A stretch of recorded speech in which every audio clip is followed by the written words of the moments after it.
오늘 본문은 모압 여인이었던 룻이 보아스를 만나고 그 밭에서 은혜를 입는 장면을 소개하고 있습니다. 여러분, 룻은 어떤 사람인가요? 룻은 세상적으로 가진 것이 없고 힘도 없는 연약한 사람입니다. 남편이 일찍 죽어서 젊은 나이에 과부가 되었고 시어머니를 따라 모압 땅에서 베들레헴으로 왔지만 세상 어디에도 의지할 곳이 없는 이방 여인이었습니다.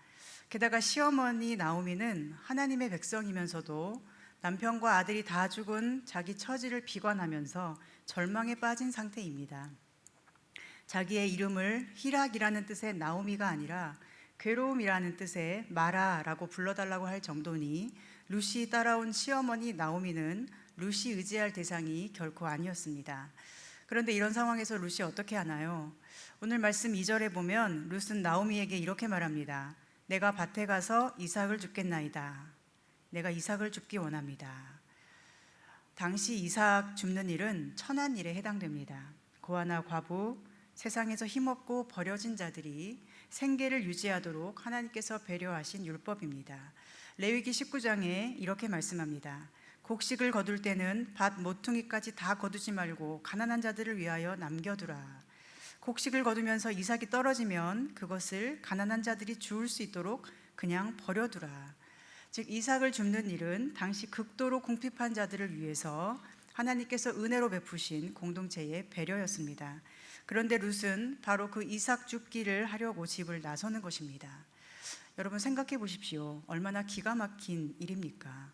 하나님을 따라왔는데 그녀에게 주어진 환경은 극빈층을 위한 이삭 줍기의 삶입니다. 그러나 룻은 하나님을 따라온 내가 이런 일을 해야 하는가? 내가 왜 시어머니의 하나님을 믿겠다고 했는가? 이러한 원망이나 후회가 없이 묵묵히 이삭 줍기를 위해서 집을 나섰습니다. 그런데 하나님께서는 그때 무엇을 하셨을까요? 하나님은 보이지 않는 눈으로 룻을 보고 계셨고 그녀를 보아스의 밭으로 인도하셨습니다.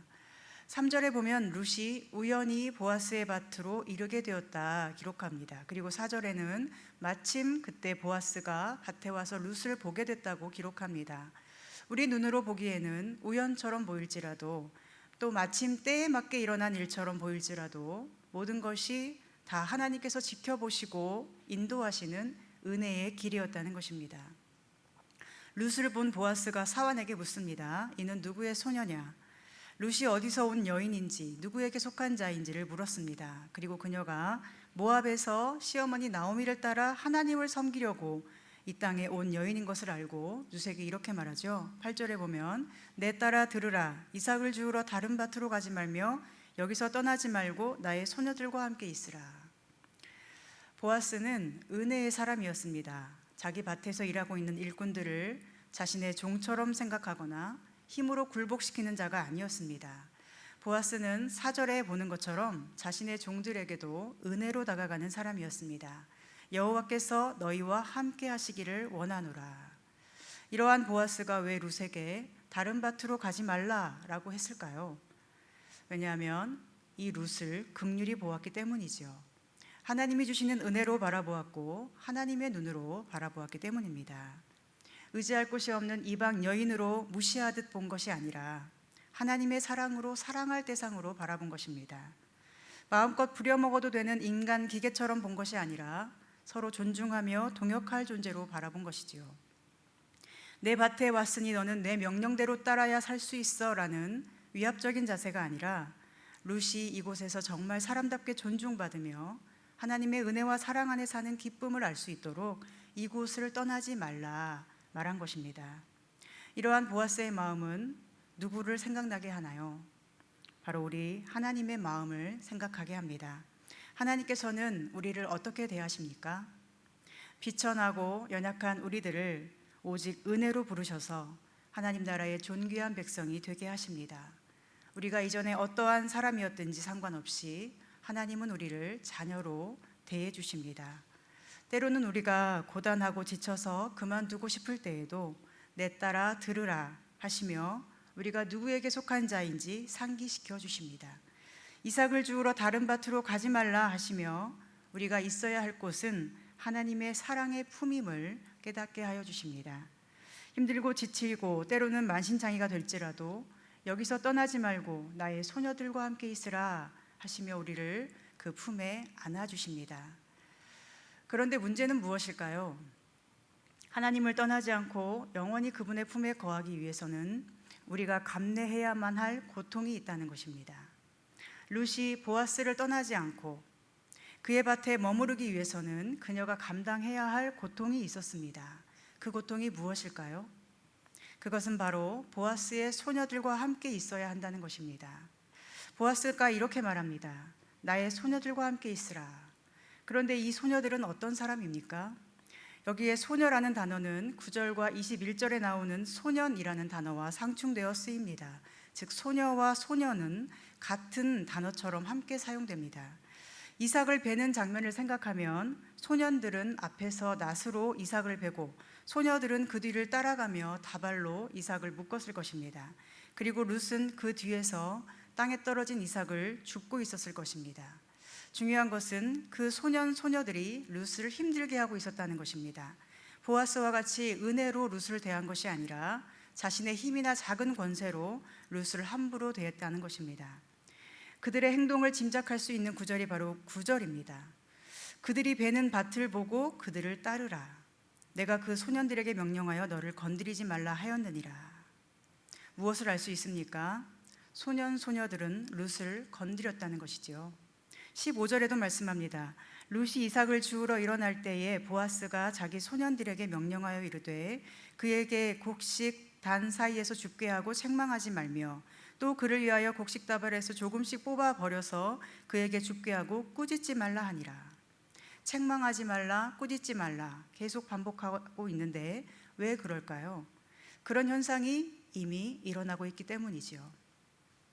이방 땅에서 온 여인, 그것도 부모도 없고 남편도 없고 의지할 데 없이 홀로 일하고 있는 룻을 소녀들은 괴롭혔던 것입니다.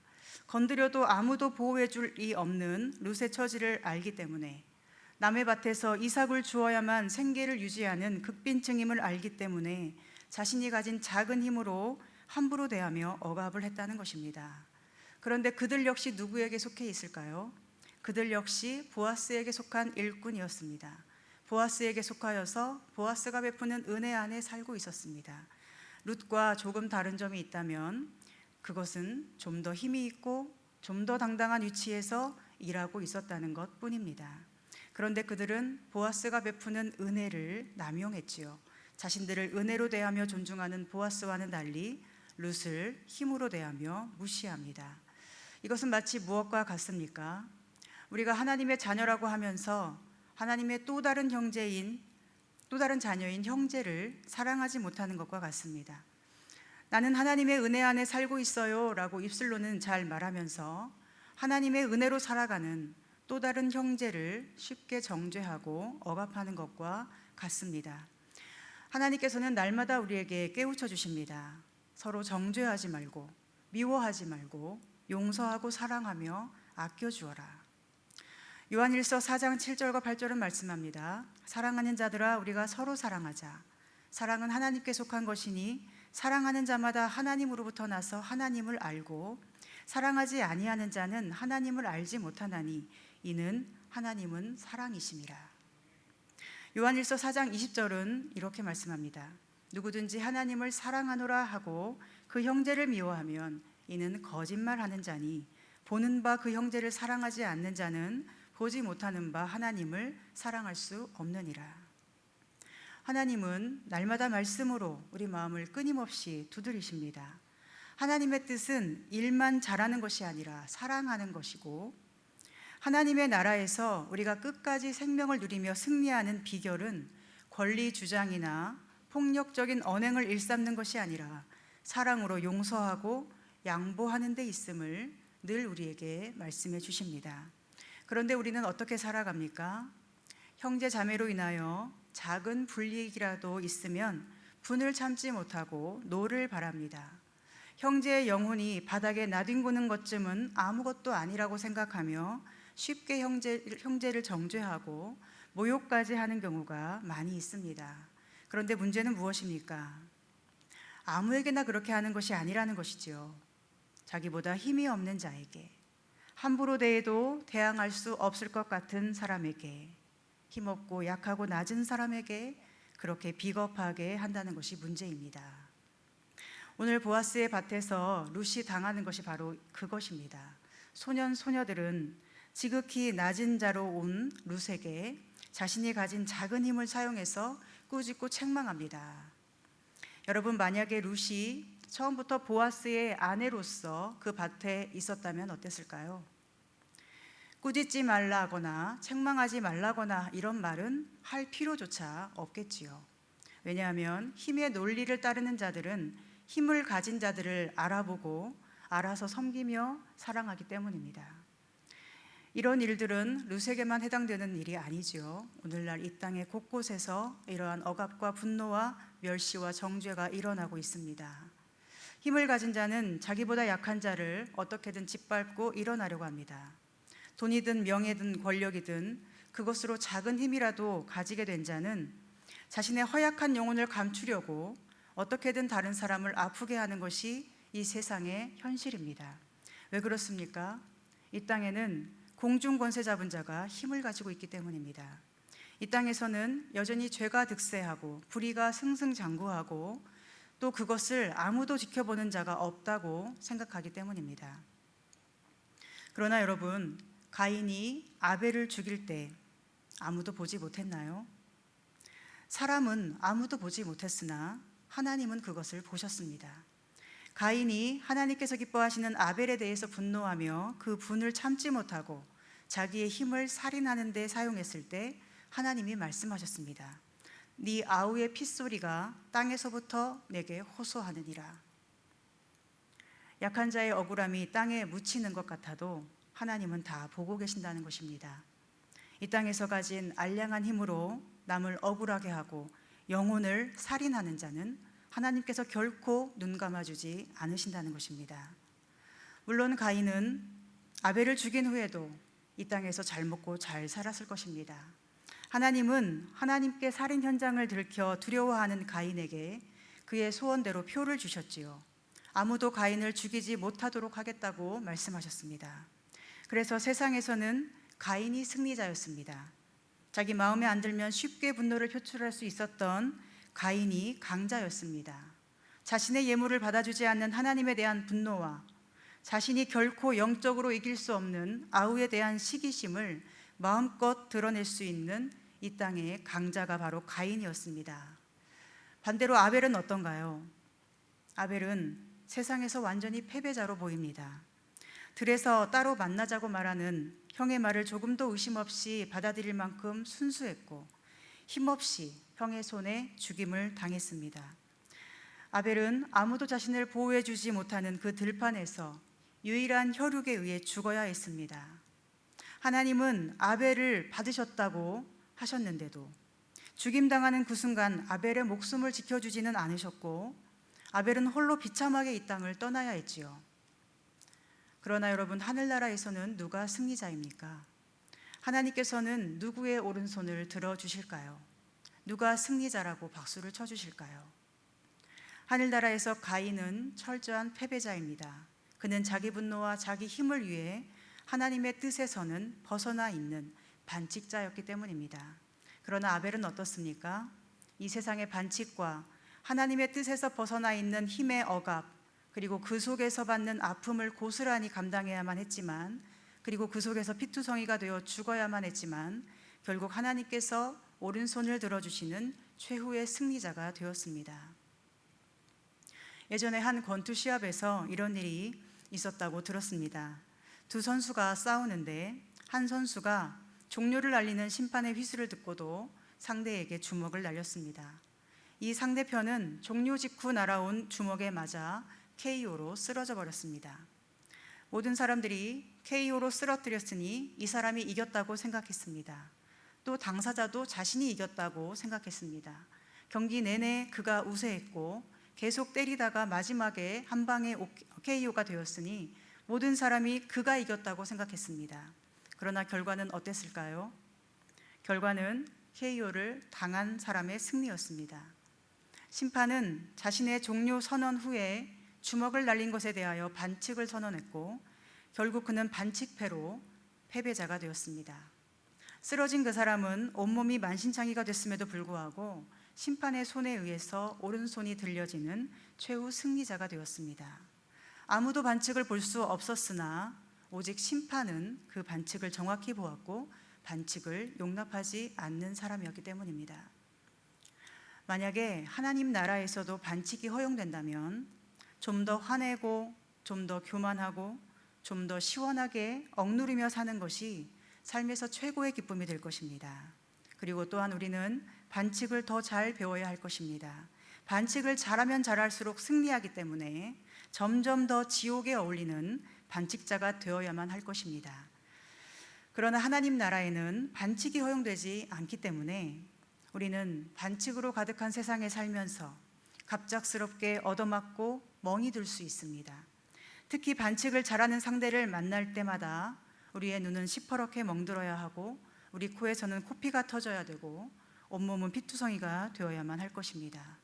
이 땅에서는 반칙이 너무도 잘 허용되고 있기 때문에 이 땅에 발을 딛고 살아가는 우리는 늘 반칙에도 맞서 싸워야 하는 매우 불리한 형편에 처해 있는 것입니다. 그러나 그러한 불리한 형편임에도 불구하고 우리가 반드시 지켜야만 할 것은 무엇일까요? 그것은 예수님께서 우리에게 보여주신 방식입니다. 예수님은 어떠셨습니까? 예수님은 세상의 온갖 반칙 왕들에 의해 패배당하셨습니다. 십자가에 못 박히셔서 KO패로 완전히 쓰러지셨고 무덤에 갇혀 있는 동안에는 패배자라는 말을 들어야 했습니다. 세상은 모두가 그분이 틀렸다고, 역시 힘과 권력만이 승리한다고 말했습니다.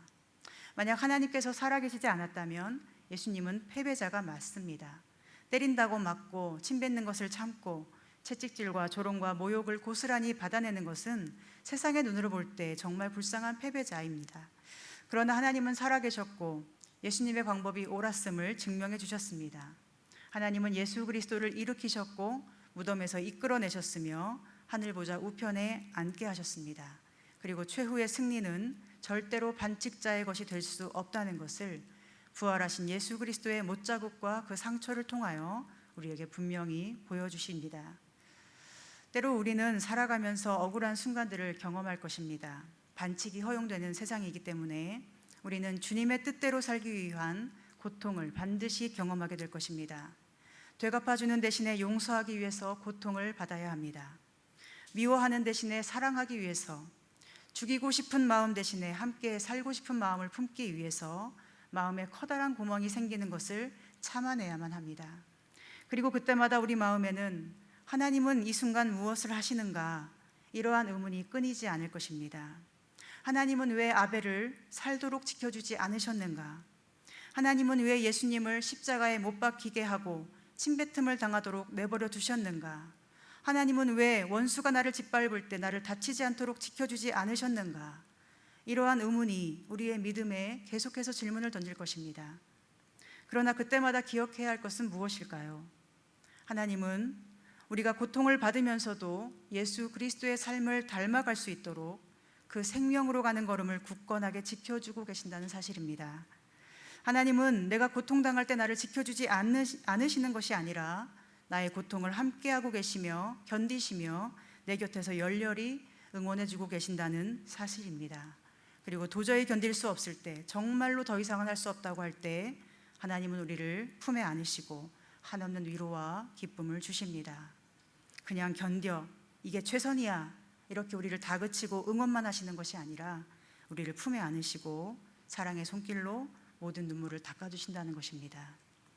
여러분, 다시 한번 권투 시합을 생각해 보시기 바랍니다. 선수는 링 위에서 시합을 마칠 때까지 견뎌야 합니다. 힘들다고 주저앉아 버리면 지는 것이고 아프다고 링 밖으로 뛰쳐나가면 끝나버립니다. 하나님은 마치 권투 시합과도 같은 우리 인생의 코치가 되셔서 땀 흘리고 피 흘리는 모습을 다 보고 계시며 포기하지 않도록 뜨겁게 응원하고 계십니다. 얻어맞아 피투성이가 되고 더 이상 못하겠다고 주저앉고 싶을 때 하나님은 우리를 의자에 앉히시고 잠시 땀을 닦아주십니다. 그리고 내게 물을 흘려 마시게 해주시고 얼굴을 두드리며 정신을 차리라고 하십니다. 더 싸워야 한다고, 더 힘을 내야 한다고, 이게 싸움의 끝이 아니라고 우리에게 상기시켜 주십니다. 여러분, 시편 23편 말씀을 잘 아시죠? 5절에 이렇게 말씀합니다. 주께서 내 원수의 목전에서 내게 상을 차려주시고 기름을 내 머리에 부으셨으니 내 잔이 넘치나이다. 나의 평생의 선하심과 인자하심이 반드시 나를 따르리니 내가 여호와의 집에 영원히 거하리로다. 주께서 내 원수의 목전에서 그렇게 우리 편이 되시고 우리에게 힘을 주시며 용기를 주시며 격려해 주십니다. 바로 이러한 하나님의 힘으로 우리는 다시 세상에 나아갈 수 있습니다. 주저앉으려던 다리를 다시 굳게 세우고 피투성이가 된 얼굴로 상대를 똑바로 바라보면서 다시 링 위에 서서 싸움을 지속할 수 있습니다. 물론 그러다가 반칙을 또 당할 수 있습니다. 그러면 우리는 또 쿵 하고 쓰러질 수도 있습니다. 그러나 그때 하나님은 무엇을 하시겠습니까? 하나님은 심판이 되셔서 모든 반칙을 보시고 반칙을 알리는 휘슬을 불어주실 것입니다. 그리고 우리를 링 한쪽으로 부르셔서 이 반칙으로 절대로 무너져서는 안 된다고, 내가 다 보고 있으니 힘을 내라고 우리를 위로하시고 붙들어 주십니다. 오늘 보아스를 보십시오. 보아스는 룻에게 자신의 밭에서 떠나지 말라라고 말만 하지 않았습니다. 룻이 어떤 형편에 처하고 어떤 억울함을 당하든지 모른 채 하며 아무것도 상관하지 않는 것이 아니었습니다. 보아스는 룻의 모든 서러움을 알고 있었습니다. 그래서 9절에서는 이렇게 말했습니다. 목이 마르거든 그릇에 가서 소년들이 길어온 것을 마셔라. 그는 룻이 목이 마를까 봐 배려해 주었고 룻을 위한 물을 그 소년들을 위해 준비해 주었습니다. 그리고 12절에는 이렇게 말합니다. 여호와께서 내가 행한 일에 보답하시기를 원하노라. 이스라엘의 하나님 여호와께서 그의 날개 아래에 보호를 받으러 온 내게 온전한 상 주시기를 원하노라.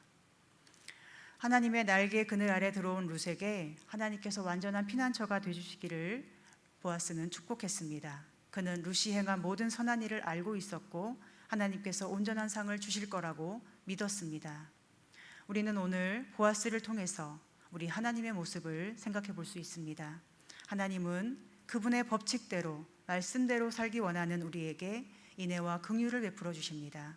우리가 목마를 때는 생각지도 못한 생수를 공급해 주시고 우리가 고통당할 때 우리를 위한 완전한 피난처를 마련해 두시고 우리가 행하는 삶의 모든 행동을 다 보고 계시며 그 선악간에 행한 그대로 갚아주시겠다고 약속해 주셨습니다. 그러니 이제는 우리도 룻의 마음을 가지기를 원합니다. 룻의 마음은 어떤 것입니까?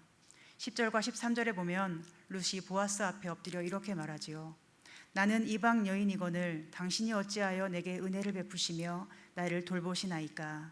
내 주여, 내가 당신께 은혜 입기를 원하나이다. 나는 당신의 하녀 중에 하나와도 같지 못하오나 당신이 이 하녀를 위로하시고 마음을 기쁘게 하는 말씀을 하셨나이다. 룻은 보아스를 통해 전해받은 하나님의 은혜의 손길로 인해 온전한 위로와 기쁨을 얻은 것입니다. 하나님이 주시는 위로와 기쁨은 세상의 무엇과도 바꿀 수 없고 비교할 수 없는 완전한 것이었습니다. 소년, 소녀들이 꾸짖고 책망하고 조롱하고 모욕하더라도 그 모든 것은 하나님이 주시는 위로와 기쁨에는 비할 바가 못 되었습니다. 그래서 룻이 어떻게 합니까? 보아스의 말대로 끝까지 그곳을 떠나지 않습니다. 23절에 보면 룻은 소녀들에게 가까이 있어서 보리추수와 밀추수를 마치기까지 이삭을 주우며 그의 시어머니와 함께 거주하였다고 기록하고 있습니다. 소년, 소녀들이 자존심을 상하게 해도 룻은 그보다 하나님이 주실 온전한 상을 바라본 것입니다. 소년, 소녀들이 이 땅에 썩어질 힘과 자존심에 집착하며 이 땅에 썩어질 집과 음식물 쓰레기 가득한 냉장고를 얻으려고 발버둥칠 때 룻은 그 모든 것을 내어주고 저 천국의 보화를 소유하기를 원했던 것입니다. 그래서 멸시천대 조롱을 일삼아도 하나님께서 원하시는 자리에 머물며 끝까지 하나님의 품을 떠나지 않았습니다. 그리고 결국 하나님이 주시는 온전한 상을 받게 됩니다. 이 땅에 살아가는 우리에게도 여기서 떠나라, 이 땅은 네가 있을 곳이 아니야, 이렇게 말하는 악한 유혹과 그런 소리가 들려올 것입니다. 그때마다 우리는 하나님의 목소리에 더 귀를 기울이게 되기를 소망합니다. 네가 있을 곳은 여기 나의 품이란다. 내가 여기 있으니 내 품을 떠나지 말고 이곳에서 나와 함께 아픔을 견디자. 나는 너의 곁에 살아있고 너의 피난처가 되어줄 것이며 너의 행한 모든 것을 온전한 상으로 갚아줄 것이니 나를 믿고 굳건히 머물러 있어라. 오늘 이 하나님의 말씀이 저와 여러분에게도 가장 든든한 위로와 기쁨의 말씀이 되기를 소망합니다. 훗날 룻의 증손자로 태어난 다윗은 환난 중에 자신의 오른손을 들어주실 하나님을 시편 23편에서 고백합니다. 여호와는 나의 목자시니 내게 부족함이 없습니다. 왜냐하면 그분은 나를 푸른 풀밭으로 쉴만한 물가로 인도하여 주시기 때문입니다. 그분은 죽어가는 내 영혼을 새롭게 하시며 내 마음을 지켜주셔서 그분의 의로운 길로 이끌어 주십니다. 그러나 때로 그분이 이끄시는 의의 길은 연약한 나에게 있어 사망의 길처럼 보이기도 합니다. 그 길에서 나는 해를 당하기도 하고 상처를 입기도 하고 때로는 그 상처가 너무 깊어 흉터로 남기도 합니다. 그럼에도 불구하고 내가 두려워하거나 포기하지 않고 또다시 일어나 그 길을 계속 갈 수 있는 이유는 주께서 나와 함께 하시기 때문입니다. 주님께서 지팡이와 막대기로 나를 안위하시고 내 영혼을 지켜주시니 나는 그 사랑 때문에 어떤 것도 두렵지 않습니다. 주님께서 내 원수의 목전에서 내게 상을 차려주시고 기름을 머리에 부어주셔서 내가 그분의 사람임을 선포해 주시니 나는 또다시 일어나 죽기까지 싸울 힘을 한없이 얻을 수 있습니다. 그러므로 나는 결코 주님의 품을 떠나지 않을 것입니다. 그분의 선하심과 인자하신 사랑이 어떠한 경우에도 나를 둘러 덮어주시며 나를 영원한 하나님의 집으로 인도하실 것이기 때문에 나는 어떠한 핍박과 고통 속에 있더라도 주님의 집에 영원히 머물며 주님만을 영원히 바라볼 것입니다. 아멘. 사랑하는 여러분, 하나님께서 우리에게 주시려는 것은 잠시 중간에 머물다 끝나버릴 쉼터가 아니라 영원한 하늘의 집입니다. 하나님이 우리를 인도하시는 길은 영원한 집으로 향하는 의와 진리의 길입니다. 그러니 이 길을 방해하는 어떠한 반칙자를 만날지라도 그에게 집중하거나 흔들리지 마시고 오직 심판자 되시며 인도자 되시는 우리 하나님만을 굳건하게 바라보십시오. 아무리 괴로워도 끝까지 보아스의 밭을 떠나지 않은 룻처럼 우리도 누구와 무엇을 하든 그곳에서 보이지 않는 눈으로 우리를 지켜주시며 온전한 상을 주시려고 준비하시는 하나님 앞에 겸손할 수 있기를 소망합니다. 그래서 룻처럼 다윗처럼 그리고 아벨처럼 그리고 우리 주 예수 그리스도처럼 언제나 하나님 품에서 위로를 받고 영원하신 하나님의 집에 이를 때까지 싸울 수 있는 힘과 용기를 얻으며 하나님 보시기에 아름답고 귀한 자녀로 자신을 끝까지 지켜나갈 수 있기를 간절히 소망하고 축복합니다.